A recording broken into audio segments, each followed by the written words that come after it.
Video নিয়ে আবার একটা গাড়িটার প্রবলেম হচ্ছে। দেখো গাড়িটা কিক মারছে, কি ইজিলি ফ্রি হয়ে যাচ্ছে। এরকম হতে পারে যে আমরা অনুমান করেছি যে ক্লাস প্লেটটা খারাপ হয়ে গেছে অলরেডি। ক্লাস প্লেট খারাপ হয় একটা গাড়ি, খালি ক্লাস প্লেট বাদ দিলে অনেক সময় হতে চায় না। যেরকমভাবে গাড়িটা চলার নিয়ম, গাড়ি পিক আপ ওঠে না, ঝাটকা ওঠে না, গাড়ি কিক ফ্রি হয়ে যায়, গাড়ি গিয়ারের সমস্যা হতে পারে। একটা ক্লাস প্লেটের জন্য অনেক ধরনের সমস্যা হতে পারে। তার জন্য আজকে আমার কাছে এই গাড়িটা নিয়ে এসছে, অনেক দূর থেকে এসছে দাদাটা। এসে বললো যে গাড়িটা আমি চালাচ্ছি, চালালে হ্যাসকার পিক আপটা ঠিকঠাক উঠছে না, গাড়ি গিয়ারের সমস্যা হচ্ছে, গাড়ি টানছে না, গাড়ি কামাচ্ছে, অনেক রকম প্রবলেম হচ্ছে গাড়ি। তা আমার কাছে নিয়ে এসছো, দেখাচ্ছি। দেখো এই চাবিটা অন করলাম, দেখতে পাচ্ছ অবস্থা। দেখো কি ফ্রি, কি করলে পিছান নেই, বুঝতে পারছো? দেখো মানে গাড়িটার অবস্থা একদম পুরো খারাপ। গাড়িটা তাহলে কি নিচ্ছে দেখতে পেয়েছো? তা আমরা খুলছি ভিডিওর মাধ্যমে। দেখো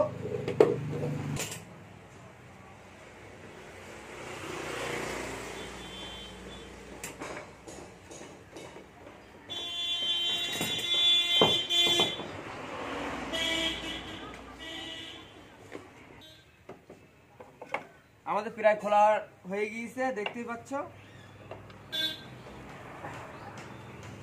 অবস্থা খুবই খারাপ।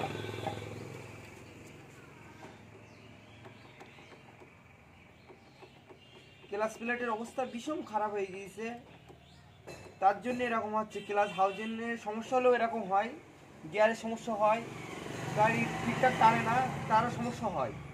ঠিক আছে, সেইটাই সমস্যাটা হচ্ছে বলে আমার কাছে নিয়ে এসছে। গাড়ি একদম কিক ইজিলি ফ্রি হয়ে যাচ্ছে, ওই জন্য আমার কাছে নিয়ে এসছে। তা আমি কিভাবে করছি দেখতেই পাচ্ছ।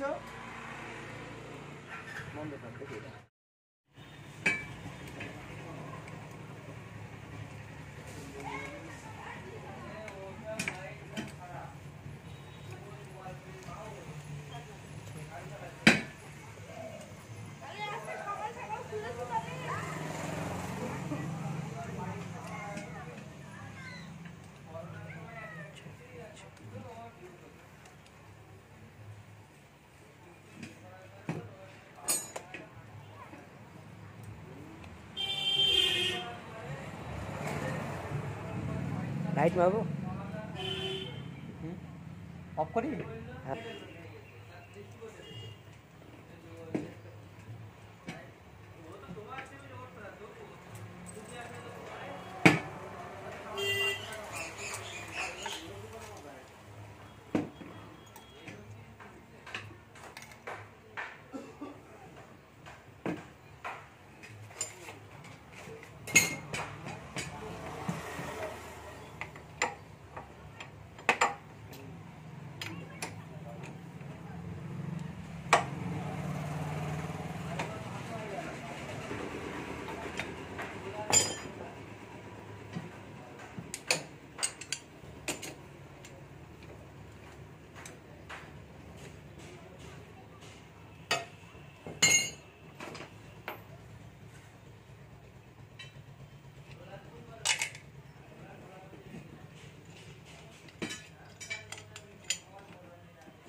খোলা হয়ে গেছে, দেখতে পাচ্ছ খোলা হয়ে গেছে। এখন ক্লাস হপ আর ক্লাস সেন্টার খোলা হয়ে গেছে। ক্লাস প্লেট চেঞ্জ করেছিল রিসেন্টলি, কিন্তু তারপরে সমস্যাটা হচ্ছে নাকি আমার কাছে নিয়ে এসছে ভাইটা অনেক দূর থেকে। ক্লাস প্লেট শুধু চেঞ্জ করলে হবে না, সব ক্লাস সেন্টার বাদ দেওয়া প্রয়োজন। কারণ গাড়ি ঠিকঠাক রেস পাবে না, ঠিকঠাক পিক আপ নেবে না, ঠিকঠাক টানবে না। ক্লাস সেন্টারের অবস্থা খুবই খারাপ। ক্লাস সেন্টারটা এইভাবে কোন মিস্ত্রি লাগিয়ে দিয়েছে, দেখাও ভিডিওর মাধ্যমে একটু দেখিয়ে দাও। ক্লাস সেন্টারের অবস্থা দেখো, এই যে এভাবে দাগ হয়ে গেছে, এভাবে লাগালে হবে না। এভাবে লাগালে গাড়ি ঠিকঠাক পিক আপ নেবে না, ঠিকঠাক টানবে না, গিয়ারের সমস্যা হবে, টানবে কম। ঠিক আছে, এতে পার্টির সমস্যা হবে পরে।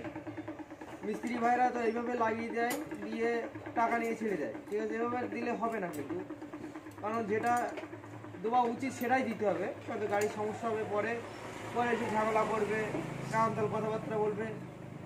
ওই জন্য আমরা যেটা করলে ভালো হয় সেটাই করে দেই, পুরো সেটিংই বাদ দিয়ে দিলে ভালো, হেডেকের কোনো বিষয় থাকবে না। আমরা চেঞ্জ করে দেবো এগুলো, ক্লাস সেন্টার ক্লাস সব চেঞ্জ করে দেবো, ক্লাস প্লেটও চেঞ্জ করে দেবো, পিছার প্লেটও চেঞ্জ করে দিচ্ছি। ক্লাস এই যে প্লেট আসছে এর জন্য গাড়ি ধাক্কা খায়, যখন গিয়ারে ফেলা হয় তখন ধাক্কা খায়। আর এই যে কেটে গিয়েছে দেখছো হাউজিং, এটাকে পালিশ করতে হবে। এটা পালিশ না করলে এই হয় যে এটা চেঞ্জ না করলে এটা কি হয়, গিয়ারে যখন ফার্স্ট গিয়ারে ফেলা হবে তখন একটা গাড়ি একটা ঝট করে একটা ঝাটকা মারা হবে, এর জন্য এই সমস্যাটা আসে। তাছাড়া কোনো সমস্যা না, অন্য কোনো আসে না।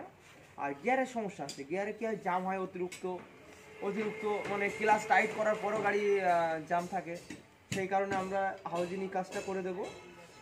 হাউজিং কাজটা করা ওরা উচিত। হাউজিং যদি না করা হয় কি হয়, ওই একটাই সমস্যা আছে, গিয়ারের সমস্যাটা আসে বেশিরভাগ। আর ক্লাস প্লেট 3 মাস অন্তর চেঞ্জ করতে হবে যদি হাউজিং কাজ না করা হয়। 3 মাস পরে আবার ক্লাস ঠিকঠাক, কারণ এর আগে 3 মাস আগে এই পার্টি চেঞ্জ করেছিল, যার গাড়ি সে চেঞ্জ করেছিল, কিন্তু গাড়ি ভালো চলছিল না, ওই কারণে আমার কাছে নিয়ে এসছে, মানে দূর থেকে নিয়ে এসে বলছে যে গাড়ি সমস্যা হচ্ছে। আমরা ঠিক আছে আমার কাছে দিয়ে যান, আমি দেখছি কী করলে ভালো হয়। খুললাম, খোলার পরে আমি যা প্রবলেম দেখলাম, যে কাজ করেছিল এর আগে তার ভুল ছিল, সে সেটিং চেঞ্জ করেনি, ক্লাস প্লেটটা চেঞ্জ করেছে, প্রেসার প্লেটটা চেঞ্জ করেছে, ঠিক আছে, এই কারণে সমস্যাটা হচ্ছিল। যাই হোক আমরা এগুলো চেঞ্জ করে দেবো, এগুলো চেঞ্জ করার পরে দেখা যাক কী হয়, আশা করি সলভ হয়ে যাবে, অসুবিধে নেই। কারণ এর আগে ভুক্তভোগী হয়ে গেছে কাস্টমার। এই সেন্টারটা ও কীভাবে দিয়েছে, যে দিয়েছে এই সেন্টারটা যে মিস্ত্রি ভাই লাগিয়েছিল সে বুঝতে পারেনি বলে ওই ক্লাস প্লেটটা লাগিয়ে দিয়েছিল, লাগানোর পরে 3 মাস পরে আবারই সমস্যা হচ্ছে, আমার কাছে নিয়ে এসছে, ঠিক আছে। মোবিলটাও খারাপ হয়ে গেছে, মোবিলের অবস্থা দেখলে বুঝতে পারছো মোবিলটা কি হয়েছে। মোবিল কেন খারাপ হয় এত ঘন ঘন, মোবিল কেন ওভারহিট হয় ইঞ্জিন, এই একটাই কারণে, ক্লাস প্লেটের কারণে মোবিলটা তাড়াতাড়ি খারাপ হয়ে যায়, গাড়ি ওভারহিট হয়, গাড়ি অনেক রকম একটুখানি চালালেই গরম হয়। এই সমস্যা নিয়ে পার্টি আমার কাছে আসে, কাস্টমার আসে, এসে বলে যে মিস্ত্রি ভাই এরকম সমস্যা হচ্ছে, কেন হচ্ছে গাড়িটা একটু বলবে ভাই। তা আমি একটা কথাই বলবো, যেই ক্লাস প্লেট বাদ দেখ, ক্লাস সেন্টার ক্লাস সব সেটিং দিয়ে চেঞ্জ করতে হবে। সেটিংটা চেঞ্জ করলে গাড়ি স্মুথ ভালো থাকবে, স্মুথ হবে গাড়িটার প্রবলেম খুবই কম আসবে। কারণ শুধু ক্লাস প্লেট বাদ দিলে কখনো হবে না, কখনো হয় না। পার্টি বাঁচানোর জন্য আমরা এটা করি, কিন্তু এটা করা উচিত না। এটা করলে সমস্যা আসে, পরে 3 মাস পরে আবার খারাপ হয়ে যাবে, আবার আমার কাছে আসবে, এসে সমস্যা করবে, এটা ঠিক না। সবসময় ক্লাস প্লেট বাদ দেওয়ার সময় pressure plate, class centre class সব অবশ্যই চেঞ্জ করা উচিত। কারণ গাড়ি ঠিকঠাক মাইলেজ আনতে গেলে, ঠিকঠাক গাড়িটা স্মুথলি চালাতে গেলে সেটিংটা চেঞ্জ করতে হবে। আমরা মিস্ত্রি ভাই টাকার জন্য অল্প কিছু টাকা দিচ্ছে, পার্টি চাঙ্গানা দুর্বল পার্টি চেঞ্জ করে দেয় ক্লাস প্লেট, কিন্তু এটা না, ঠিক না, ঠিক আছে। এটা পরে সমস্যা আসবে, ওই জন্য আমি সব সেটিং নিয়ে চেঞ্জ করছি, ঠিক আছে। ভিডিওর মাধ্যমে যেটা পেরেছি সেটা দেখিয়েছি। এরপরে টোটাল মালটা এনে লাগিয়ে দেবো, লাগানোর সময় ভিডিও বানাবো, সবাইকে দেখাবো, ঠিক আছে। এই অবধি বন্ধ রাখছি ভিডিওটা, পরের ভিডিওটাই দেখাচ্ছি পার্ট 2তে আমি দেখাচ্ছি ভিডিওটা, ঠিক আছে। এই বলে ভিডিওটা